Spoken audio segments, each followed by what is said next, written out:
莹、王浩真在合作呼声高涨，难撩之后观众还在等他们回来。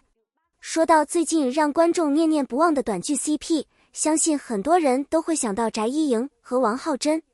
尤其是他们合作的《难撩》，当初播出的时候，不仅让很多观众看得上头，两个人之间自然又有张力的互动，更是成功把不少观众直接看嗨了。直到现在，还有不少观众在评论区喊话，希望翟依莹和王浩真可以再次合作，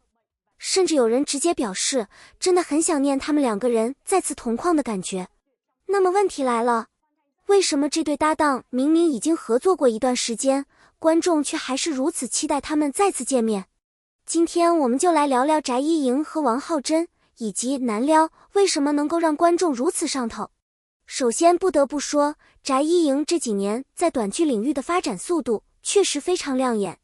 她最大的特点就是很容易让观众产生亲近感。她可以演甜甜的女孩，也可以演看起来柔软但内心非常坚定的角色。她的表演并不是那种特别用力的类型，反而很多时候越自然，越容易让观众带入。尤其是在爱情戏里面，一个眼神，一个小小的表情变化，甚至是一瞬间的停顿，都能够让角色的情绪慢慢传递出来。而这也是为什么很多观众会觉得翟依莹特别适合短剧，因为短剧节奏非常快，可能前几分钟还只是普通的剧情，下一秒人物关系就已经发生变化。演员必须在非常有限的时间里面把人物的情绪交代清楚，这其实非常考验演员的镜头表现力。而翟依莹恰好拥有这种能力，她不需要太多夸张的动作，仅仅通过表情和眼神就可以让观众感觉到角色心里面发生了什么。再来看王浩真，如果说翟依莹给人的感觉是灵动和自然，那么王浩真在镜头前呈现出来的气质则更多了一种沉稳和成熟。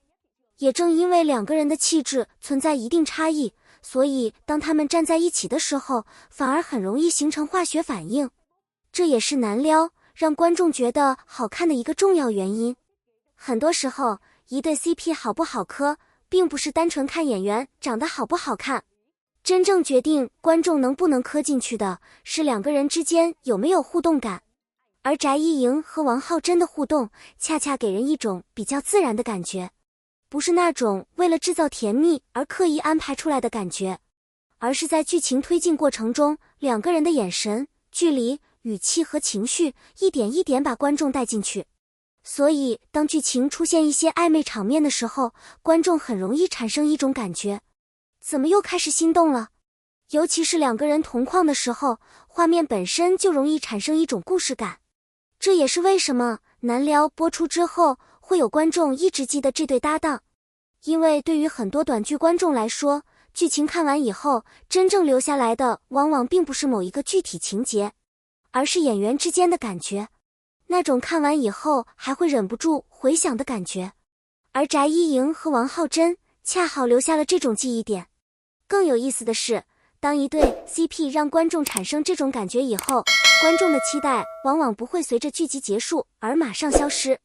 反而会出现一个非常有趣的现象。剧结束了，但是大家开始期待他们下一次合作，这其实就是所谓的 CP 后进。第一部作品让观众认识他们，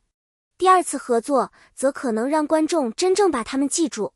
所以现在很多网友会留言，希望两个人未来能够再次合作，并不是没有原因的。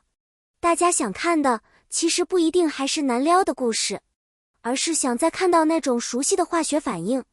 想看看如果换一个完全不同的故事，两个人还能不能产生同样的火花。如果未来真的再次合作，那么新的作品可能会非常值得期待，因为演员本身已经拥有一定的合作基础。第一次合作的时候需要慢慢寻找彼此的节奏，但是第二次合作很多东西可能已经更加自然，一个眼神可能就知道对方要怎么接，一句台词可能不用特别强调，情绪就已经能够传递出去。这种熟悉感对于爱情题材来说其实非常重要，因为观众看爱情故事的时候，最怕的就是两个人看起来像是在演戏。但是如果演员之间真的能够形成自然的互动，观众就会更加容易相信这个故事。这也是为什么有些演员合作一次之后，观众就会开始疯狂催二搭，因为大家看到的已经不仅仅是角色，而是演员之间形成的独特氛围。翟依莹和王浩真就是这样，从难撩开始，他们已经给不少观众留下了比较深的印象。所以现在再回头看大家的留言，就会发现一个非常有意思的现象，很多人并没有真正忘记这对搭档，甚至在看到相关消息的时候，第一反应还是那句话，希望他们再合作一次。当然，未来到底会不会二搭，目前还是要看演员和项目的安排，我们也不能把观众的期待直接当成已经确定的合作消息。但至少可以肯定的是，这种呼声本身就说明了一件事情，那就是翟依莹和王浩真在难撩里的表现确实给观众留下了足够深的记忆。对于演员来说，这其实是一种非常珍贵的反馈，因为一部作品能够让观众看完就忘记，并不困难。真正困难的是，作品结束之后，观众还愿意主动讨论演员，还希望他们再次合作。这说明角色已经真正进入了观众的记忆。而对于翟依莹来说，这也再次证明了她在短剧领域的适配能力。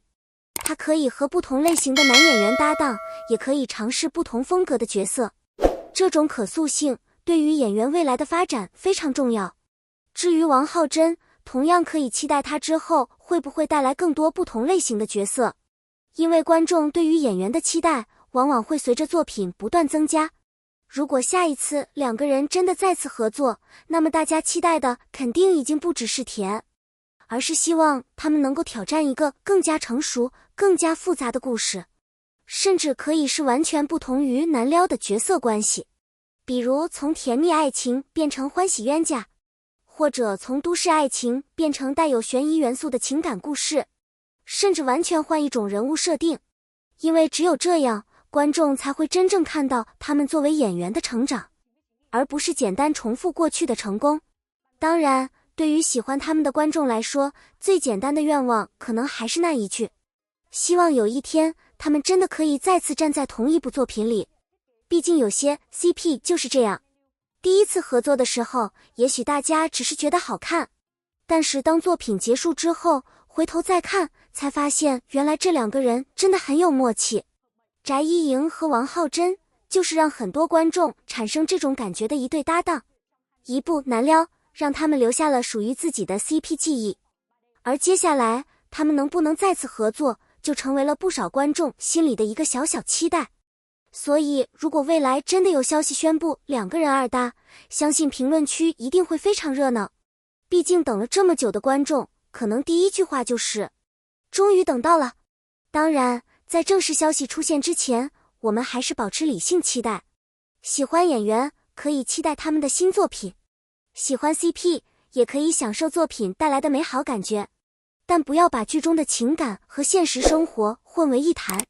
对于演员来说，最好的支持方式还是关注他们真正的作品，用作品去认识他们。而对于我们这些观众来说，一部剧能够让我们开心，让我们心动，让我们在结束之后还愿意回忆，其实已经是一件很幸福的事情。最后也想问问大家，你们当初看难撩的时候，有没有被翟依莹和王浩真这对搭档甜到？如果未来真的有机会二搭，你们希望他们出演什么类型的故事？是继续挑战甜宠爱情，还是尝试完全不同的人物设定？欢迎把你们的答案留在评论区。如果你也期待翟依莹和王浩真未来能够再次合作，别忘了点赞、订阅频道。我们下一期继续聊更多精彩的中国娱乐圈新消息。也希望有一天，我们真的能够再次看到翟依莹和王浩真同框。期待二搭，期待新剧，更期待他们未来带给观众更多精彩的作品。